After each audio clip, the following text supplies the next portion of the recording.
जय हिंद दोस्तों। आज के इस वीडियो में हम क्लास 10th का मैथ्स का चैप्टर नंबर 3 को पढ़ने वाले हैं और देखते हैं कि इसके इंट्रोडक्शन में कौन कौन सी चीज़ें हमको पढ़ना है ताकि हमारा जो चैप्टर रहेगा, इसकी एक्सरसाइज रहेगी, वो हमारे लिए बहुत ही ईजी हो जाए। सब first of all we are going to understand कि चैप्टर क्या कहता है। ठीक है, तो जैसे कि चैप्टर का नाम है pair of linear equations in two variables, तो हमको पता है जब हमने इसका प्रीवियस चैप्टर पढ़ा पॉलिनोमियल, तो उसमें हमने क्या क्या देखा। चलो यहाँ पे देखते हैं थोड़ा सा। जब हमने पढ़ा पॉलिनोमियल, ठीक है, जब हमने पॉलिनोमियल देखा तो हमने देखा कि जो पॉलिनोमियल होगा इसको तीन तरीके से हम बांट सकते हैं। फर्स्ट हो जाएगा हमारा लीनियर, सेकेंड हमने देखा क्वाड्रिक, और थर्ड हमारा जो हो जाएगा क्यूबिक।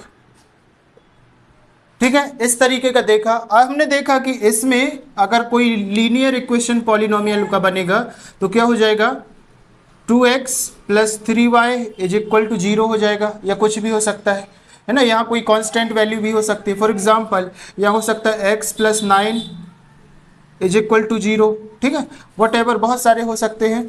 x + y + z -3 = 0। ठीक है, तो ये सारे इसके क्या होंगे, एग्जाम्पल होंगे।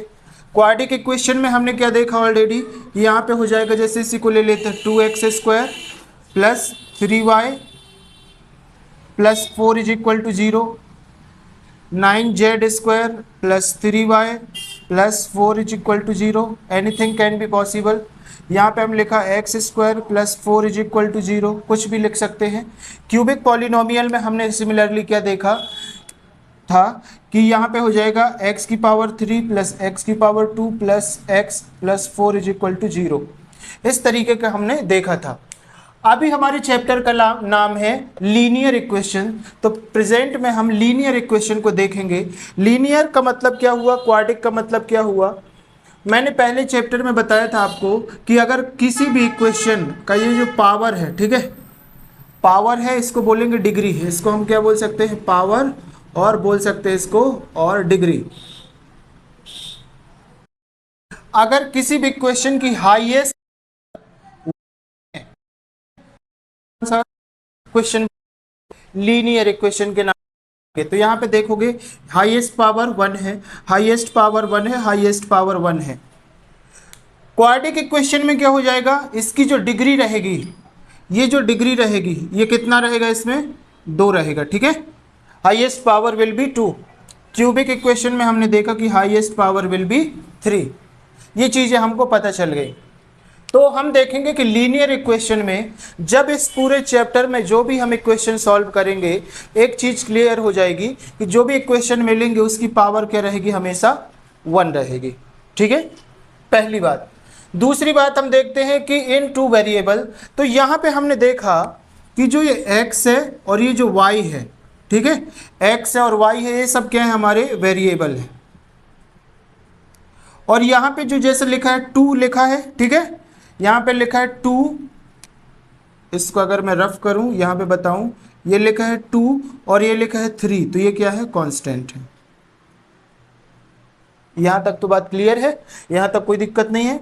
इसके सामने कुछ नहीं है, जिस वेरिएबल के सामने कुछ नहीं होता उसका जो कांस्टेंट नंबर होगा वो 1 होता है। ठीक है, तो इसको 1x भी लिख सकते हैं, 1y भी लिख सकते हैं।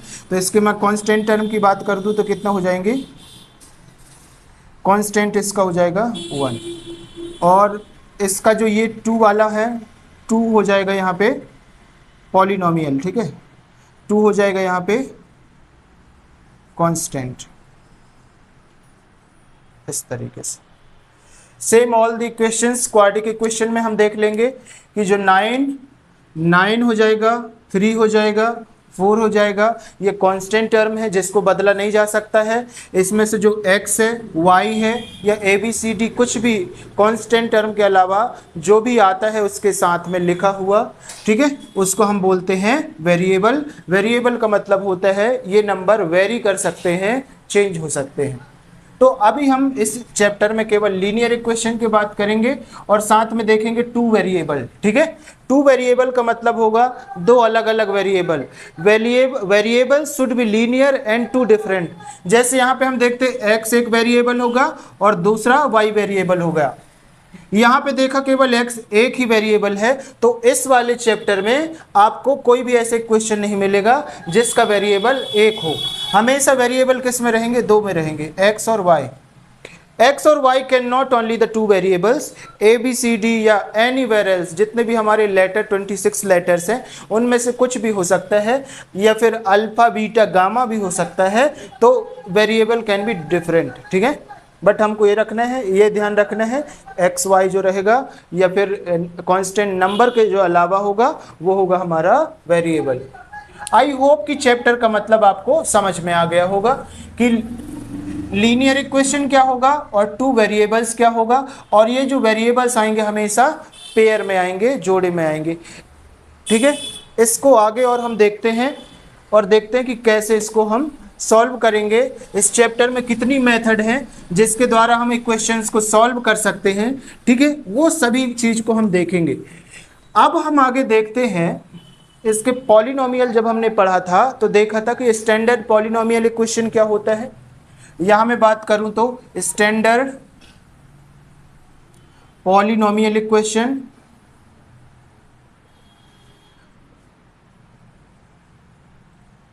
इक्वेशंस क्या होते हैं, तो हमारे होते हैं ax plus B Y plus Z equal to 0।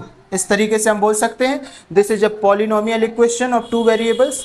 अब हम यहाँ पे देखते हैं कि जब आपको पॉलिनोमियल इक्वेशन आएगा, ठीक है, जैसे कोई इक्वेशन दिया है उस इक्वेशन को आपको कंपेयर करना पड़ेगा। कंपेयर करके ए बी सी डी की वैल्यू निकालना पड़ेगा या ए बी सी की वैल्यू निकालना पड़ेगा, और उसको हम एक इक्वेशन में पुट करेंगे और देखेंगे क्या होता है। ठीक है, जैसे हमारे पास एक इक्वेशन दिया है 5x plus 3y minus 9 is equal to 0। दूसरा इक्वेशन दिया है 5 यहाँ पे दे दिया 5x प्लस 9y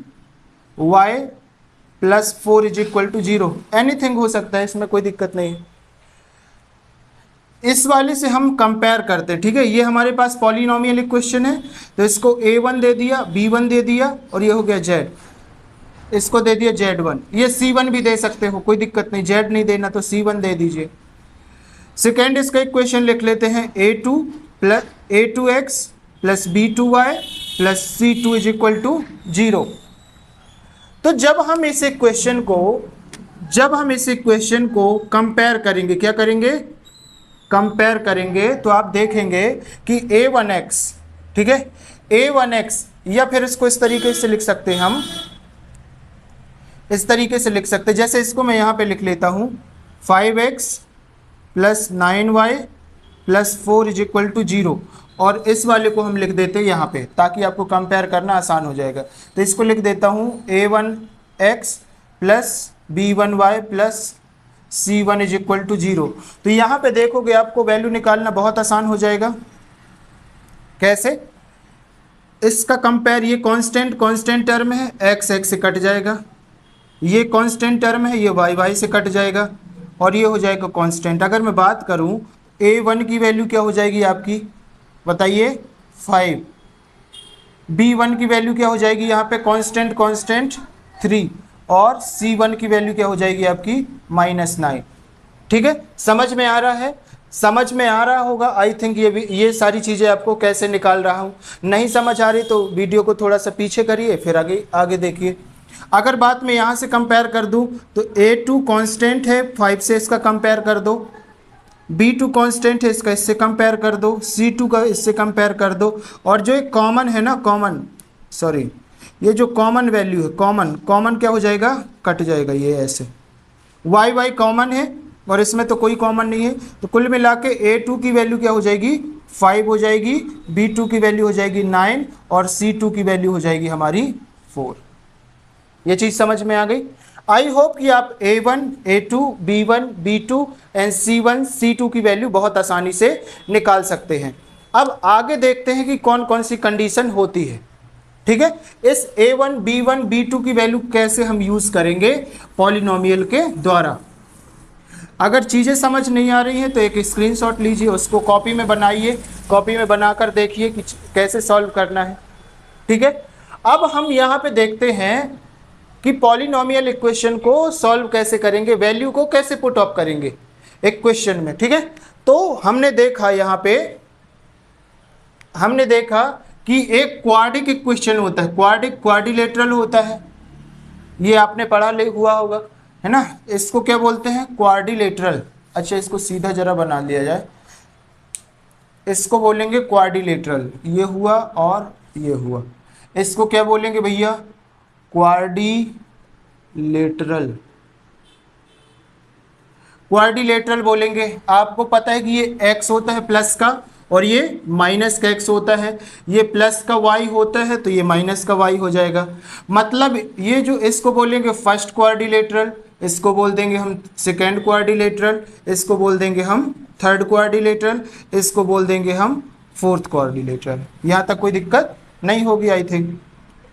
अब यहाँ पे देखते हैं कि इसकी वैल्यू पॉजिटिव है, इसकी वैल्यू पॉजिटिव, तो इसकी वैल्यू पॉजिटिव, मतलब फर्स्ट वाला जो रहेगा, फर्स्ट वाला क्वाड्रिलेटरल, x की वैल्यू भी पॉजिटिव रहेगी और y की वैल्यू भी पॉजिटिव रहेगी। सेकेंड में आते हैं हम, तो y की वैल्यू तो पॉजिटिव हुई लेकिन x की वैल्यू क्या हो जाएंगी, नेगेटिव हो जाएंगी। ठीक है, x की वैल्यू क्या होंगी, नेगेटिव हो जाएंगी। तो सेकेंड वाले में क्या होता है, y की value will be positive and x की value will be negative. Third quadrilateral में क्या होता है कि x वाला भी नेगेटिव मिलेगा और y वाले टर्म भी क्या मिलेंगे, नेगेटिव मिलेंगे। तो हमारे पास थर्ड वाला क्वाड्रिलेटरल जो रहेगा, x की value will be negative and y की वैल्यू भी ऑल्सो नेगेटिव।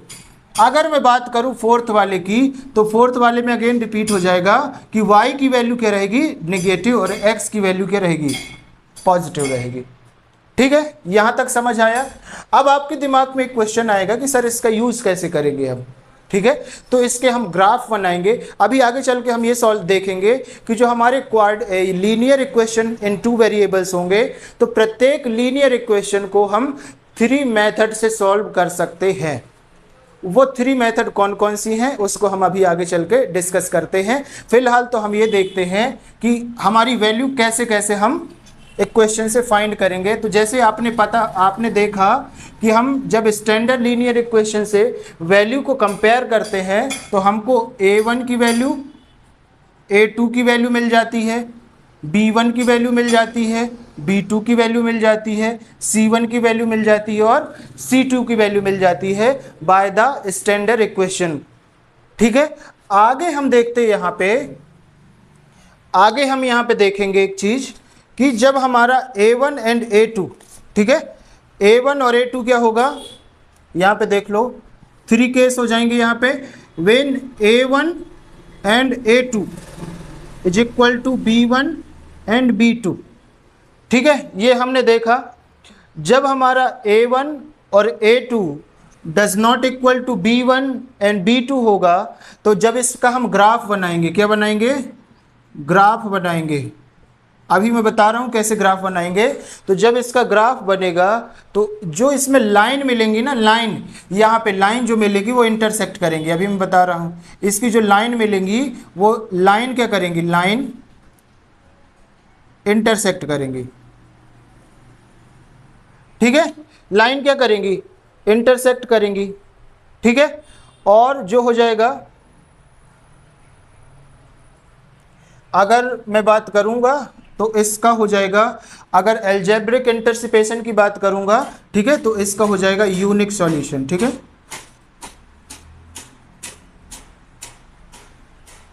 क्या हो जाएगा, यूनिक सॉल्यूशन। ठीक है, अब a1 और a2 की वैल्यू कहां से मिलेगी, a1 की वैल्यू मिलेगी इक्वेशन 1 से और a2 की वैल्यू मिलेगी इक्वेशन नंबर 2 से। ठीक है, a1 a2 की वैल्यू या मिलेगी इक्वेशन 1 से, a1 b1 b2 की वैल्यू मिल जाएगी इक्वेशन नंबर 2 से। कंडीशन नंबर 2 पे जब हम जाते हैं तो देखते हैं कि व्हेन a1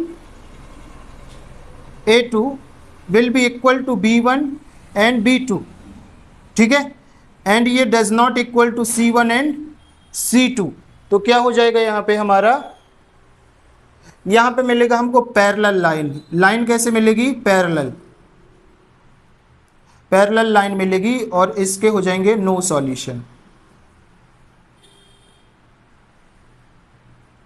लाइन कैसे पैरेलल होगी अभी मैं आपको ग्राफ में बना के दिखाऊंगा और आपको एक ही इक्वेशन को तीनों मेथड के द्वारा सॉल्व करके बताऊंगा। इसमें आपको पता चल जाएगा कि answer will be same but we can solve one polynomial equation by the three method. Alright, अब यहां पे हम देखते हैं कि जब नंबर 3 कंडीशन क्या हो जाएगा कि A1 A2 बराबर हो जाएगा B1 B2 के और ये हो जाएगा C1 और C2 के, मतलब तीनों वैल्यू क्या हो जाएंगी? बराबर हो जाएंगी, इक्वल हो जाएंगी। तो क्या मिलेगा हमको? कोइंसिडेंट लाइन मिलेगी। इसमें जो लाइन मिलेगी वो कैसे मिलेगी? कोइंसिडेंट लाइन कैसे मिलेगी? कोइंसिडेंट लाइन मिलेगी और इसके कोइंसिडेंट लाइन मिलेगी यहाँ पे और यहाँ पे हमको क्या हो जाएंगे? Infinite many solution.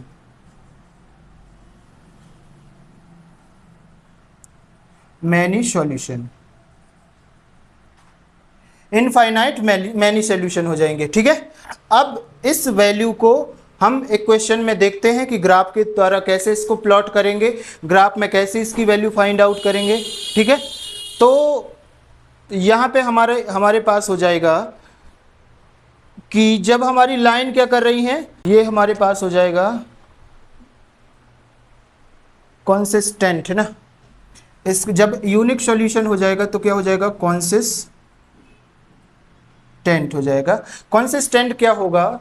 जब हमारी x वाली वैल्यू, जब सपोज करो कि ये वैल्यू ऐसे जा रही है, ठीक है, ये वैल्यू, ये इक्वेशन ऐसे जा रहा है और ये इक्वेशन ऐसे जा रहा है, तो ये कहीं कहीं काट देगा ना ऐसे, ठीक है, इंटरसेक्ट कर देगा। जब हमारा इंटरसेक्टिंग पॉइंट मिल जाएगा ये वाला, ठीक है, ये इंटरसेक्टिंग पॉइंट मिल जाएगा x और y, इसको अभी हम ग्राफ द्वारा प्लॉट करके भी देखेंगे। तब क्या हो जाएगा? A1 A2 की वैल्यू जो रहेगी does not equal to B1 and B2 रहेगी। इसका मतलब क्या हुआ? लाइन इंटरसेक्टिंग, लाइन इंटरसेक्ट कर गई। ठीक है, समझ आया ना? लाइन क्या कर गई? इंटरसेक्ट कर गई ना, और इसका यूनिक सॉल्यूशन होगा। इसको क्या बोलेंगे? कॉन्सिस्टेंट। ठीक है, इसको बोल देंगे कोइंसिस्टेंट। नेक्स्ट में हम देख लेंगे कि जब हमारी लाइन होगी पैरेलल, पैरेलल जब लाइन होगी तो ये हो जाएगा हमारा इनकंसिस्टेंट। पैरेलल लाइन का मतलब क्या हुआ? यहाँ पे आगे देखोगे तो आपको समझ आएगा। पैरेलल लाइन का क्या मतलब हुआ यहाँ पे कि चाहे तो यहाँ की ये वैल्यू और ये वैल्यू कैसे मिल रही हैं? पैरेलल मिल रही है, मतलब एक दूसरे को काट नहीं रही है।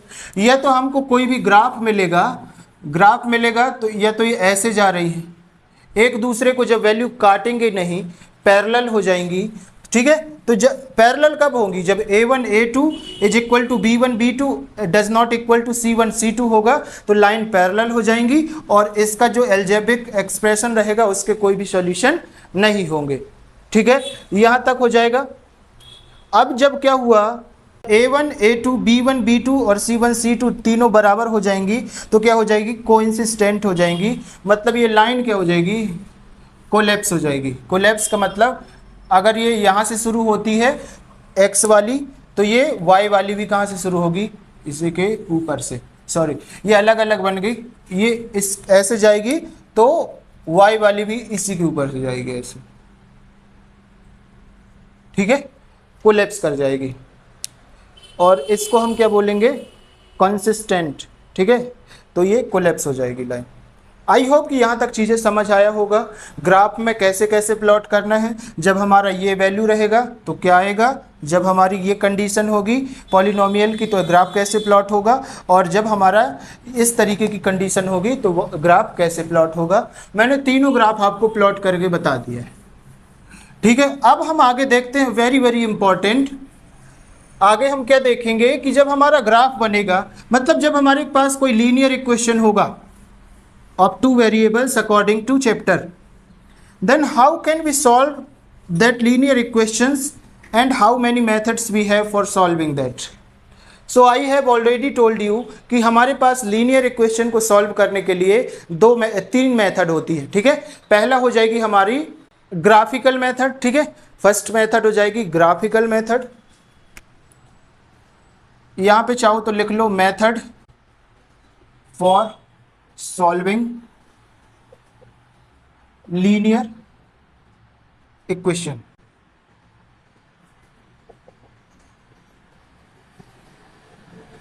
इक्वेशन तो नंबर 1 हो जाएगी हमारी ग्राफिकल मेथड,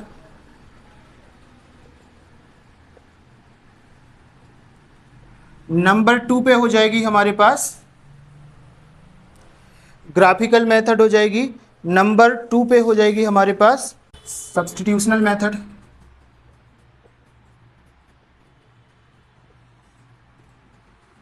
ठीक है। और नंबर 3 पे हो जाएगी हमारी एलिमिनेशन मेथड।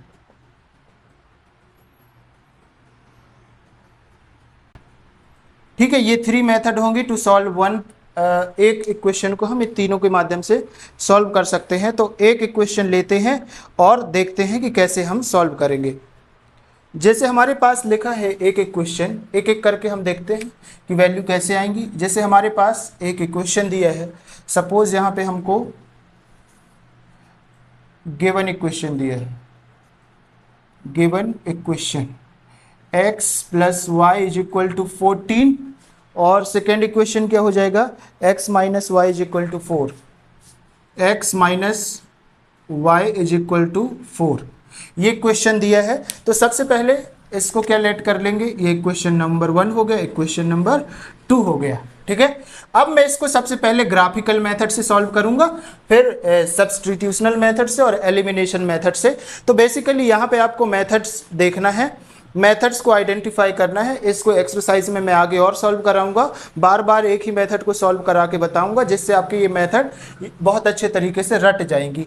तो जब मैं लेता हूँ from equation number 1, from equation number 1, तो यहाँ पे आपको क्या देखोगे x plus Y is equal to 14 दिया है।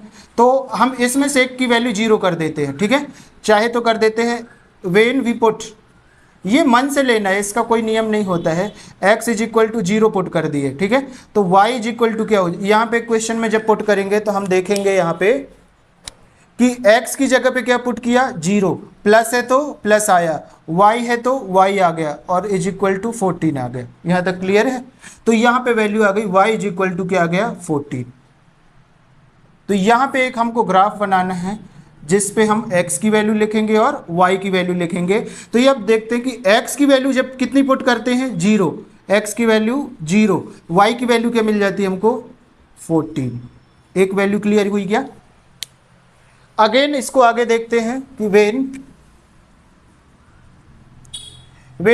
जब हम क्या करते हैं कि जब y की वैल्यू 0 कर देते हैं, ठीक है, वेन y की वैल्यू क्या कर देते हैं 0, वेन y की when y is equal to 0, तो y इज इक्वल टू क्या हो जाएगा 0। तो रख दो इस इक्वेशन में, हमारे पास इक्वेशन है x plus Y is equal to 14, तो ये हो जाएगा x प्लस 0 हो जाएगा क्या, y की वैल्यू क्या रख रहे हैं 0, तो y की वैल्यू 0 इज इक्वल टू 4, तो सॉरी 14, तो x की वैल्यू क्या आ गई यहाँ पे 14, तो x की वैल्यू यहाँ पे आ गई 14। यहाँ तक बात समझ आई क्या। तो ये हमारे पास एक बन गया ग्राफ, इसको अभी प्लॉट करके देखेंगे। अगेन जब हम लेते हैं इक्वेशन, ये तो इक्वेशन नंबर 2 की वैल्यू आई, ठीक है, यहां तक समझ आ गई होगी बात। अब हम देखते हैं इक्वेशन नंबर 2 से। इक्वेशन नंबर 2 से कैसे, from equation number 2, from equation number 2, तो इक्वेशन नंबर 2 क्या है, x minus Y is equal to 4 हुआ, when x is equal to 0 कर देते हैं, ठीक है। तो ये हो जाएगा, ये x के प्लेस पे आ जाएगा 0, माइनस है तो माइनस, y है तो y इज इक्वल टू 4 लगा दो, तो y की वैल्यू क्या आ गई -4, ठीक है। यहां तक समझ आई बात आपको।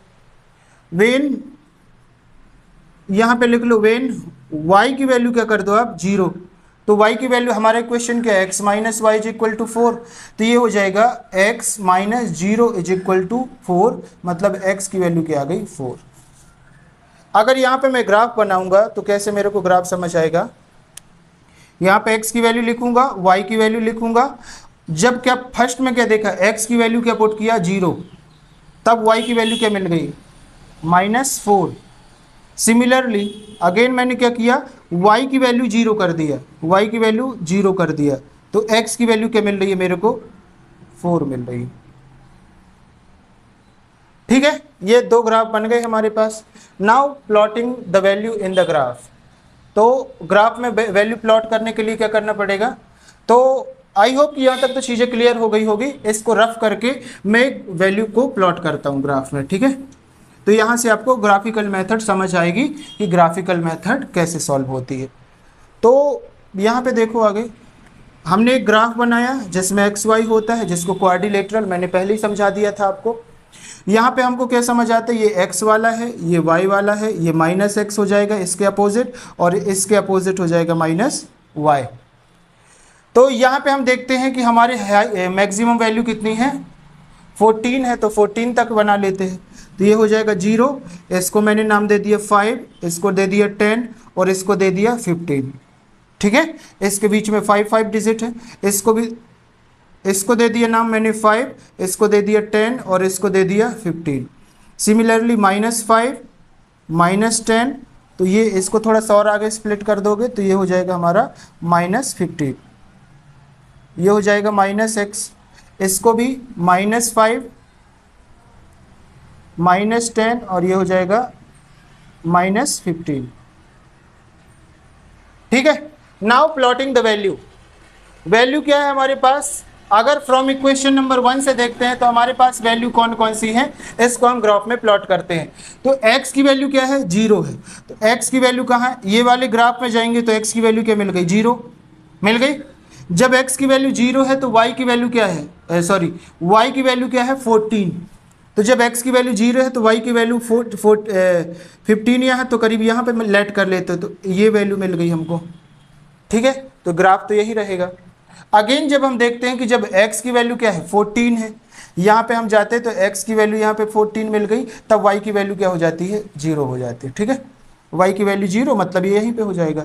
अगर मैं इसको मिलाऊंगा, अगर इसको मैं ऐसे मिलाऊंगा तो ये बन जाएगा मेरे पास इस तरीके, सॉरी थोड़ा टिल्ट हो गई है, आप लोग पेन से स्केल का यूज़ करेंगे तो सही आएगा। ठीक है, इस तरीके का एक ग्राफ बनेगा from equation 1। Now equation number 2 का ग्राफ क्या है, जिसको देखोगे तो इक्वेशन नंबर 1 का ग्राफ बना है, ये इक्वेशन नंबर 2 से बना है। ठीक है, इक्वेशन नंबर 2 में जब हम देखते हैं कि x की वैल्यू क्या है 0 है, तो भैया x वाले टर्म में गए, x की वैल्यू 0 मिल गई हमको।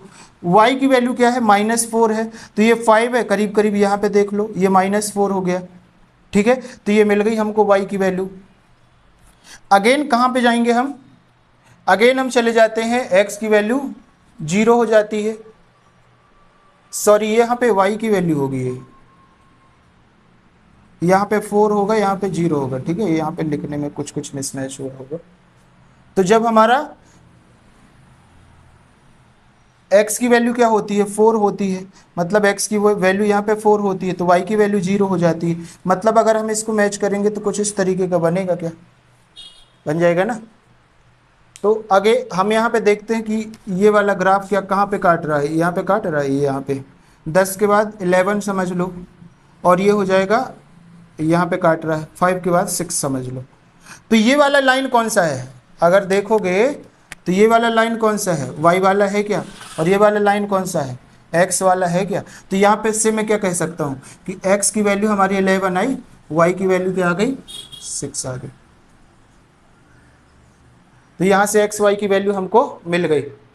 आई होप कि आपको ग्राफिकल मेथड समझ में आ गई होगी कैसे इसको सॉल्व करना है। ठीक है, इसकी 2 मेथड्स रहेंगी सेम इक्वेशन से, सब्स्टिट्यूशनल मेथड और एलिमिनेशन मेथड। तो इसको हम पार्ट 2 में डिस्कस करेंगे। ठीक है, बहुत बेटर तरीके से। तो बस इस वीडियो में इतना ही।